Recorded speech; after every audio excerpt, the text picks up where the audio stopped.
സ്നേഹം, ദിവ്യസ്നേഹം, സ്നേഹം, ദിവ്യസ്നേഹം. ദൈവത്തിന് സ്തോത്രം. നമ്മുടെ കർത്താവായ യേശുക്രിസ്തുവിന്റെ നാമത്തിൽ നിങ്ങൾക്ക് വന്ദനം. സുഖമായിരിക്കുന്നോ? യേശുവിന്റെ കൃപയിലും അവന്റെ ദയയിലും വർദ്ധിച്ചു വരേണ്ടതിന് അനുദിനവും അവന്റെ വചനം വായിച്ച് ധ്യാനിക്കുന്നുണ്ടോ? ദൈവസന്നിധിയിൽ മുഴങ്കാലിൽ ഇരുന്നുകൊണ്ട് പ്രാർത്ഥിക്കുന്നുണ്ടോ? നിങ്ങളുടെ വീട്ടിൽ കുടുംബ പ്രാർത്ഥനയുണ്ടോ? നിങ്ങളെല്ലാവരും ചേർന്ന് പ്രാർത്ഥിക്കുന്ന സമയത്ത് ദൈവസാന്നിധ്യം നിങ്ങളുടെ ഭവനത്തിൽ വരും. ദൈവത്തിന്റെ ദൂതന്മാർ നിങ്ങളുടെ ഭവനത്തിന് ചുറ്റും കാവലുണ്ടായിരിക്കും. ദുരാത്മാവിന്റെ പ്രവർത്തനങ്ങൾക്ക് നിങ്ങളുടെ വീട്ടിൽ ഇടമില്ലാതെ ദൈവത്തിന്റെ അനുഗ്രഹങ്ങൾ അനുഭവിക്കുവാൻ സാധിക്കും. വ്യക്തിപരമായിട്ട് പ്രാർത്ഥിക്കുക, കുടുംബമായിട്ട് പ്രാർത്ഥിക്കുക. ഇങ്ങനെ ദൈവത്തിന്റെ വചനം നിങ്ങൾ കേൾക്കുമ്പോൾ അവസാനം പ്രാർത്ഥനാ സമയത്ത് എന്നോടൊപ്പം ചേർന്ന് പ്രാർത്ഥിച്ചുകൊണ്ട് നിങ്ങളും പ്രാർത്ഥിക്കുക. ദൈവം അത്ഭുത കാര്യങ്ങൾ നിങ്ങളിൽ ചെയ്യാനിടയാകും. 2 രാജാക്കന്മാരുടെ പുസ്തകം 4-ാം അധ്യായം 38 മുതലുള്ള വചനങ്ങൾ വായിക്കുന്നു. ശ്രദ്ധിക്കുക. അനന്തരം എലീശ ഗിൽഗാലിൽ പോയി. അന്നു ദേശത്ത് ക്ഷാമം ഉണ്ടായിരുന്നു. പ്രവാചക ശിഷ്യന്മാർ അവന്റെ മുമ്പിൽ ഇരിക്കുമ്പോൾ അവൻ തന്റെ ബാല്യക്കാരനോട്, നീ വലിയ കലം അടുപ്പത്ത് വെച്ച് പ്രവാചക ശിഷ്യന്മാർക്ക് പായസം ഉണ്ടാക്കുക എന്ന് പറഞ്ഞു. ഒരുത്തൻ ചീര പറിപ്പാൻ വയലിൽ ചെന്ന് ഒരു കാട്ടുവള്ളി കണ്ട് മടിനിറയെ പേച്ചുര പറിച്ചുകൊണ്ട് വന്നു. അവർ അറിയായികയിൽ അരിഞ്ഞ് പായസക്കലത്തിൽ ഇട്ടു. ഗിൽഗാൽ എന്നു പേരുള്ള പ്രദേശത്തേക്ക് എലീശ വന്നപ്പോൾ അവിടെ വലിയ ക്ഷാമമായിരുന്നു. നോക്കൂ, ഈ കാലത്തും ലോകത്തിൻ്റെ ഒരുപാട് രാജ്യങ്ങളിൽ ക്ഷാമം ഉണ്ട്. നമ്മുടെ രാജ്യത്തിലും ഒരുപാട് ജനങ്ങൾ പട്ടിണി കിടക്കുന്നുണ്ട് എന്ന് പറയുമ്പോൾ നിങ്ങൾക്ക് അംഗീകരിക്കാൻ കഴിയുമോ? ഒരു വശത്ത് ഒരുപാട് ആഹാരങ്ങളെ നാം വൃഥാവാക്കിയിട്ട് കളയുന്നു. മറുവശത്ത് ഒരു നേരം പോലും ആഹാരം ഇല്ലാതെ അനേകർ പട്ടിണി കിടക്കുന്നു. അതുകൊണ്ട് ഒരിക്കലും നിങ്ങളുടെ ആഹാരത്തെ വൃഥാവാക്കരുത്. ഒരുപാട് ആളുകൾ വിശന്ന് വലയുന്നവരുണ്ട്. നിന്നെപ്പോലെ നിന്റെ അയൽക്കാരനെയും സ്നേഹിക്കൂ എന്ന് കർത്താവ് പറഞ്ഞിട്ടുണ്ടല്ലോ. നമുക്കുള്ളതിൽ നിന്ന് മറ്റുള്ളവർക്കും പങ്കുവയ്ക്കുവാൻ വേണ്ടി നാം എപ്പോഴും ശീലിക്കേണ്ടതാണ്. പ്രധാനമായും ക്ഷാമകാലത്ത് ആഹാരത്തിൻ്റെ കുറവുകൾ തീർച്ചയായിട്ടും ഉണ്ടാകും. വെള്ളത്തിൻ്റെ ക്ഷാമം തീർച്ചയായും ഉണ്ടാകും. മഴയുണ്ടാകാതിരിക്കുകയാണെങ്കിൽ, ഫലം ഉണ്ടാകാതിരുന്നാൽ ക്ഷാമമുണ്ടാകില്ലേ? അപ്രതീക്ഷിതമായി മഴ പെയ്യുകയാണെങ്കിൽ ഫലം നശിച്ചു പോയാൽ ക്ഷാമമുണ്ടാകില്ലേ? യുദ്ധങ്ങൾ നടന്നുകൊണ്ടേയിരിക്കുകയാണെങ്കിൽ രാജ്യത്ത് ക്ഷാമങ്ങൾ ഉണ്ടാകില്ലേ? ഈ കാലത്ത് അങ്ങനെയുള്ള സാഹചര്യമാണ് നമ്മുടെ ചുറ്റും നാം കാണുന്നത്. ഇവിടെ എലീശ തൻ്റെ കൂടെയുള്ള പണിക്കാരിൽ ഒരുവനെ വിളിച്ചിട്ട് വലിയൊരു കലം അടുപ്പത്ത് വെച്ചിട്ട് ഇവർക്ക് പായസമുണ്ടാക്കി കൊടുക്കുവീൻ എന്ന് പറഞ്ഞു. അവൻ വെളിയിൽ പോയ സമയത്ത് അവിടെ ചില കാട്ടുവള്ളികൾ കാണുവാൻ ഇടയായി. കാട്ടുമുന്തിരിവള്ളിയും നല്ല മുന്തിരിവള്ളിയും കാണുമ്പോൾ ഒരുപോലെ തന്നെ ഇരിക്കും. അതായത്, നാം പലപ്പോഴും പച്ചക്കറിയിൽ പീച്ചിങ്ങ വാങ്ങുമ്പോൾ നോക്കുമ്പോൾ അത് നല്ലതായി തോന്നും, എന്നാൽ ചിലതിൻ്റെ അകത്ത് കയ്പുണ്ടായിരിക്കുമല്ലോ. അതുപോലെ വെള്ളരിക്കയാണെങ്കിലും ചില വെള്ളരിക്കകൾ കാണുമ്പോൾ നന്നായിരിക്കുമെങ്കിലും അതിൽ പിന്നീട് നമുക്ക് കഴിക്കുമ്പോൾ കയ്പ് അനുഭവപ്പെടും. അതുപോലെ തന്നെ ഇവൻ പറിച്ചുകൊണ്ടുവന്നതായ ഈ കാട്ടുവള്ളി കലത്തിൽ ഇട്ടിട്ട് അത് പാചകം ചെയ്യുവാനിടയായി.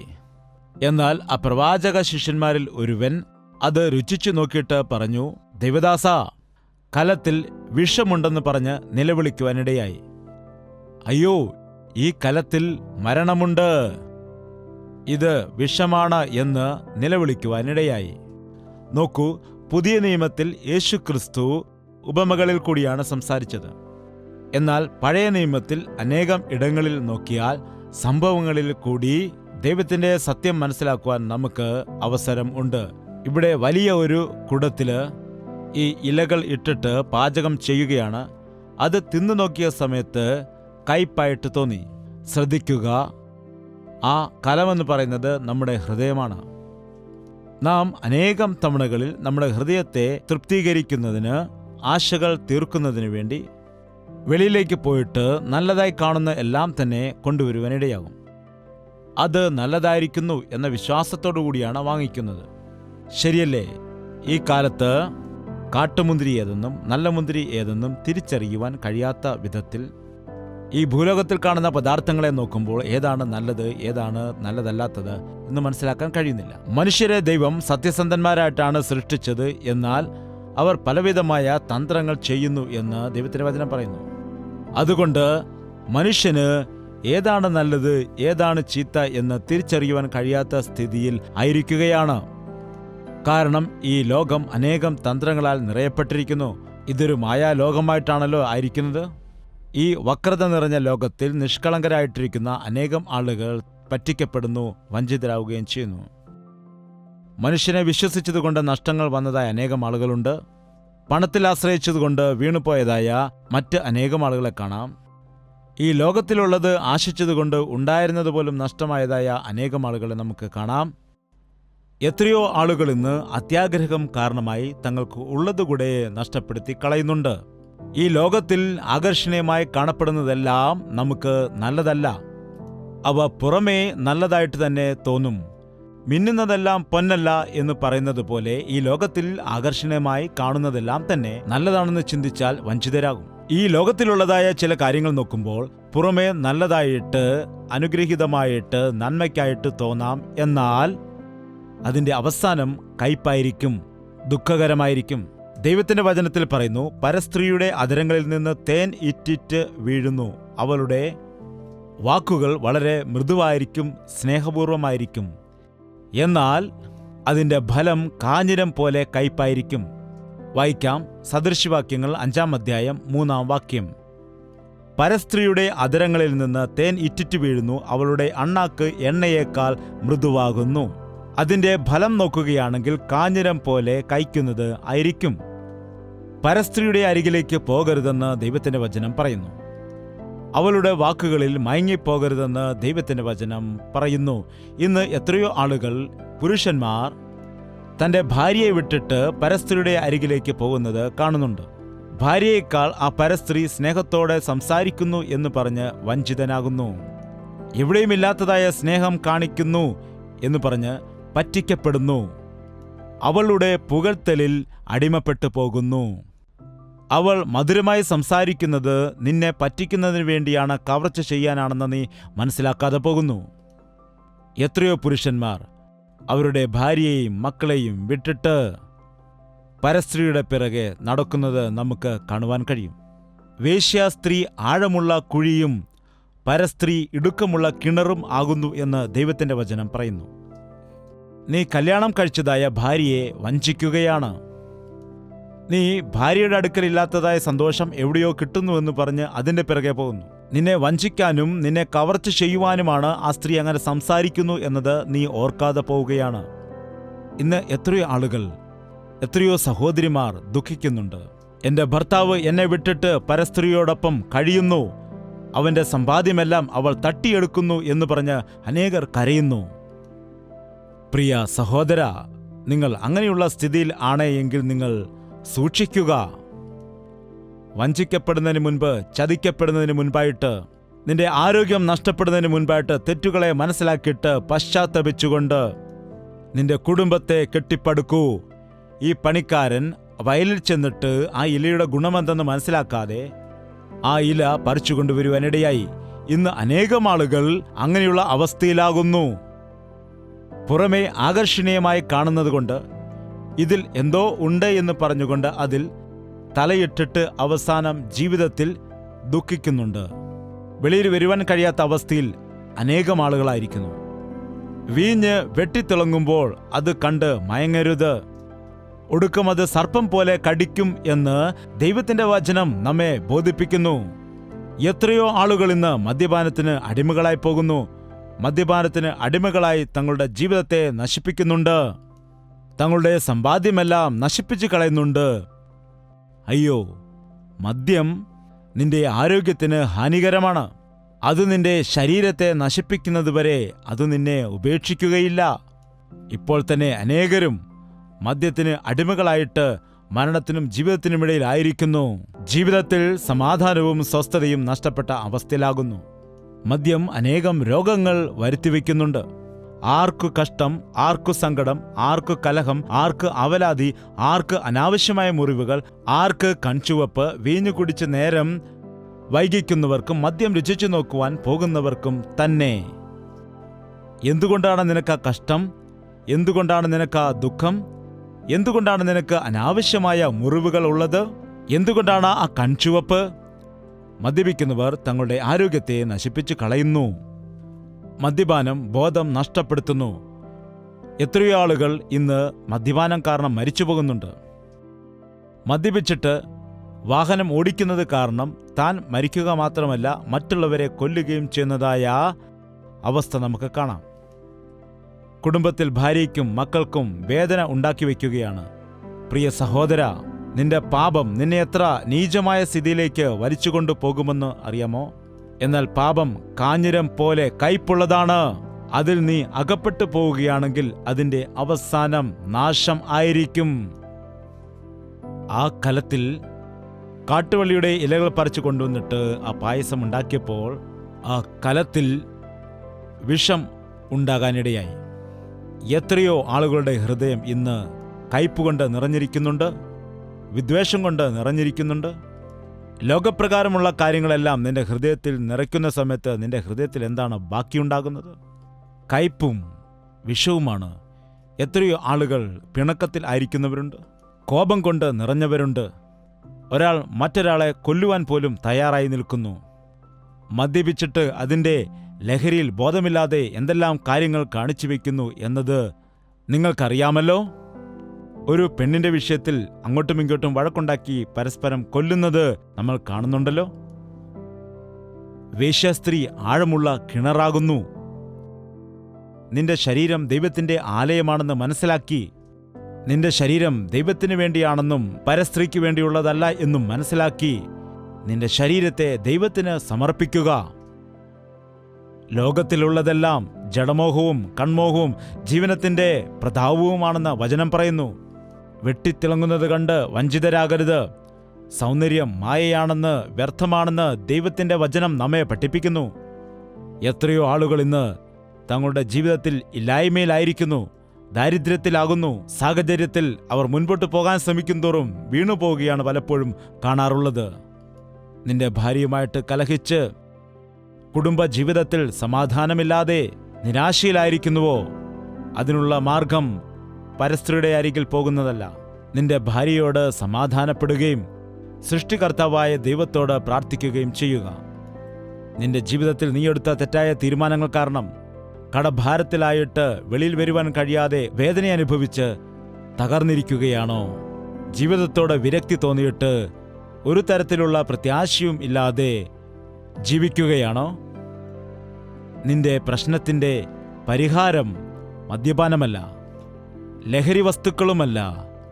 നിന്റെ തെറ്റിനെ മനസ്സിലാക്കിയിട്ട് നിന്നെ രക്ഷിക്കുവാൻ കഴിയുന്ന യേശുക്രിസ്തുവിന്റെ അടുക്കൽ നീ നിലവിളിച്ചാൽ, ക്രൂശിൽ നിനക്ക് വേണ്ടി പ്രാണൻ നൽകിയ കർത്താവ്, നിന്റെ ദുഃഖങ്ങളും ശാപങ്ങളും വഹിച്ചവൻ, നിനക്ക് വേണ്ടി തകർക്കപ്പെട്ടവനായ കർത്താവ്, നിനക്ക് വേണ്ടി ക്രൂശിൽ യാഗമായതായ ദൈവം, നിന്റെ ഞെരുക്കത്തിൽ നിന്നും നിന്റെ പ്രശ്നത്തിൽ നിന്നും നിന്റെ ദുഃഖത്തിൽ നിന്നും നിന്നെ വിടുവിക്കുന്ന ദൈവമാണ്. നീ പ്രത്യാശ നഷ്ടപ്പെട്ട് തകർന്നു പോകേണ്ട കാര്യമില്ല. നിന്നെ ഇഷ്ടപ്പെടുന്ന ദൈവം, നിന്നെ സ്നേഹിക്കുന്ന കർത്താവ് ജീവിക്കുന്നുണ്ട് എന്ന സത്യം നീ മനസ്സിലാക്കുകയാണെങ്കിൽ നിന്റെ ദുഃഖത്തിൽ നിന്ന് നിനക്ക് എഴുന്നേൽക്കുവാൻ കഴിയും. സമാധാനപരമായ ഒരു ജീവിതത്തെ നയിക്കുവാനും കഴിയും. അടുത്ത വാക്യം നോക്കൂ, 4:40 വാക്യം. അവർ അത് ആളുകൾക്ക് വിളമ്പി, അവർ പായസം കുടിക്കുമ്പോൾ നിലവിളിച്ചു, ദൈവപുരുഷനായുള്ളവേ, കലത്തിൽ മരണം എന്ന് പറഞ്ഞു. എപ്പോഴാണോ നിന്റെ ജീവിതത്തിൽ കയ്പ് അനുഭവിക്കുന്നത്, ദുഃഖം അനുഭവിക്കുന്നത്, സങ്കടം അനുഭവിക്കുന്നത്, നിന്റെ ജീവിതത്തിൽ നീ ചെയ്തതായ പ്രവൃത്തി കാരണം വന്നതായ പ്രതിഫലത്തെ നീ ഗ്രഹിക്കുന്നത്, അത് ദുഃഖകരമാണെന്നും വേദനാജനകമാണെന്നും അത് ഗുരുതരമാണെന്നും നീ മനസ്സിലാക്കുമ്പോൾ നീ ചെയ്യേണ്ടത് ഒന്നു മാത്രം: ദൈവപുരുഷനേ, കലത്തിൽ വിഷമുണ്ട്. ഈ ദിവസം നിനക്ക് ദൈവത്തോട് തന്നെ നിലവിളിക്കാം.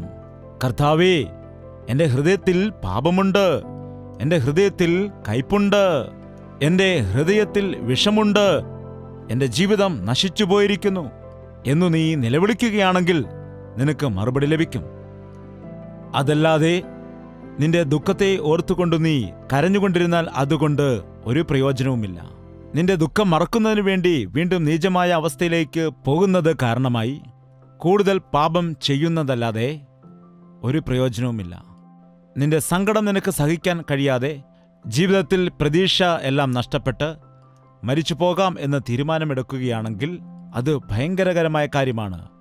കാരണം നീ ആത്മഹത്യ ചെയ്യുകയാണെങ്കിൽ നീ നിത്യ നരകത്തിലേക്കാണ് പോകുന്നത്. അതുകൊണ്ട് നീ പാപത്തിലകപ്പെട്ട് നിരാശയിലായിരിക്കുന്ന സമയം, നിന്റെ തെറ്റുകൾ നിനക്കെതിരെ വിരൽ ചൂണ്ടുന്ന സമയം, നീ ഒന്നും ചെയ്യുവാൻ പറ്റാത്തതായ അവസ്ഥയിൽ നിന്റെ പാപത്തിന്റെ ഫലം അനുഭവിച്ച് നിരാശപ്പെട്ട് തകർച്ചയിലായിരിക്കുന്ന സമയം നിലവിളിക്കുക.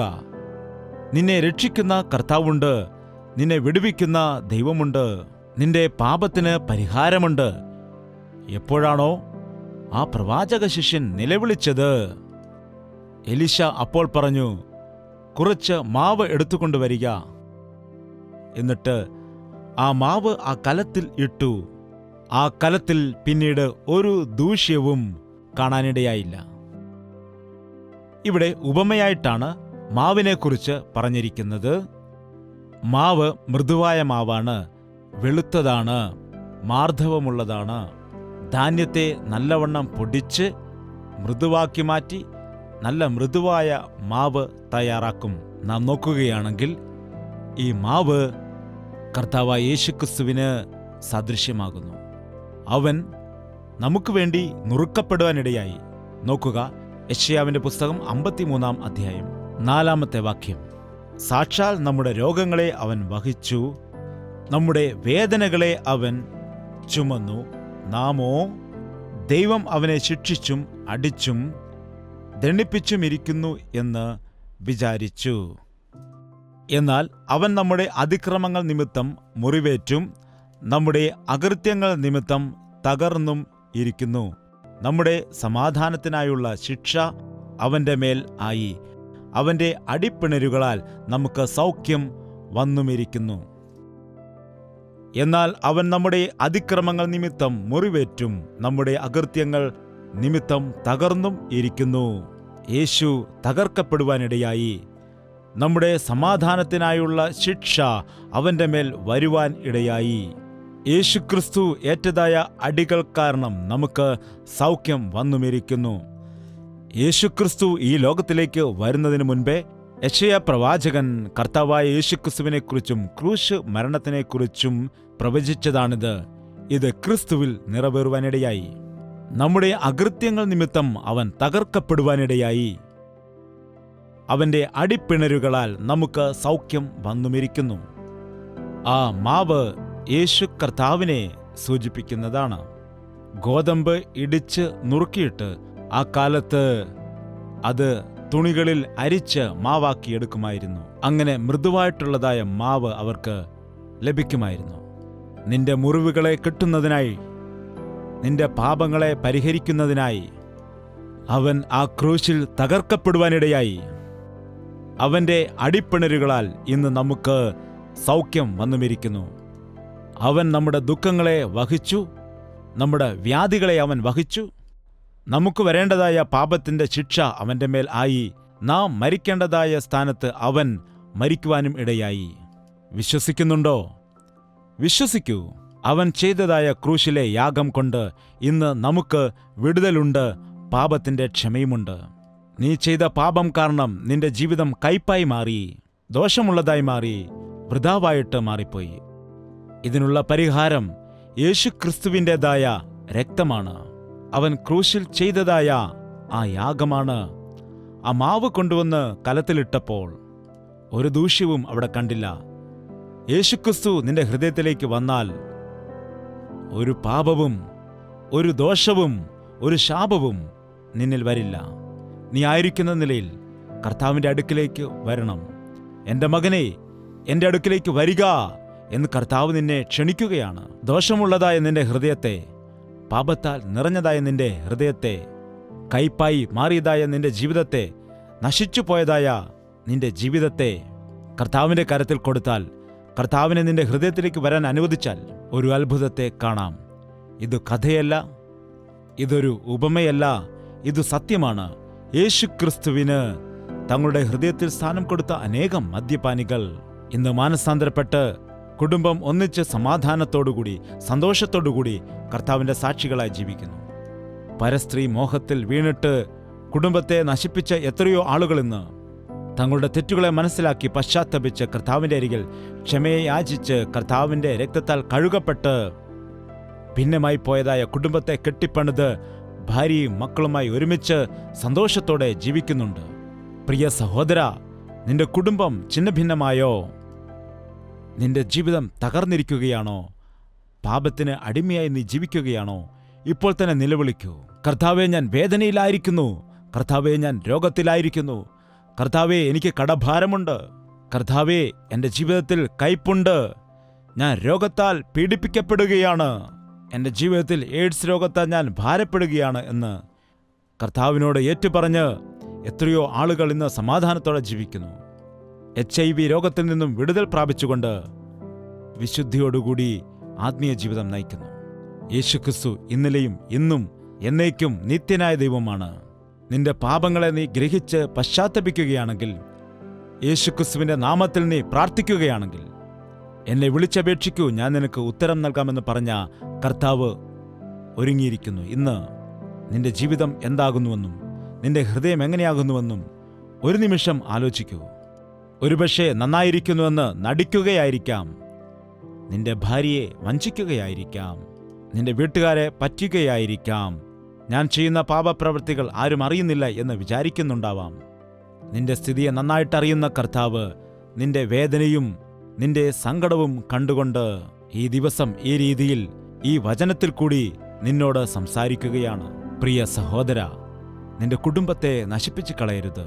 ഈ വചനം കേൾക്കുന്ന പ്രിയ സഹോദരി, നിന്റെ ഭർത്താവിന് വേണ്ടി പ്രാർത്ഥിക്കുവാൻ ശീലിക്കുക. ഭർത്താവ് തെറ്റു ചെയ്തെന്ന് പറഞ്ഞ് സ്വന്തം വീട്ടിലേക്ക് ഓടിപ്പോകുന്നത് അല്ല പരിഹാരം. ഭർത്താവിനെ ഉപേക്ഷിക്കാൻ തീരുമാനിക്കുന്നത് അവിവേകമാണ്. കുടുംബത്തെ തകർത്തു കളയരുത്. യേശുക്രിസ്തു നിന്റെ കുടുംബത്തെ പണിയുവാനിടയാകും. നിന്റെ പാപങ്ങളെ ക്ഷമിക്കും, നിന്റെ കുറവുകളെ നികത്തും, നിന്റെ രോഗങ്ങളെ സൗഖ്യമാക്കും. എപ്പോഴാണോ ആ മാവ് കരത്തിലിട്ടത് അവിടെ യാതൊരു ദൂഷ്യവും പിന്നെ കണ്ടില്ല.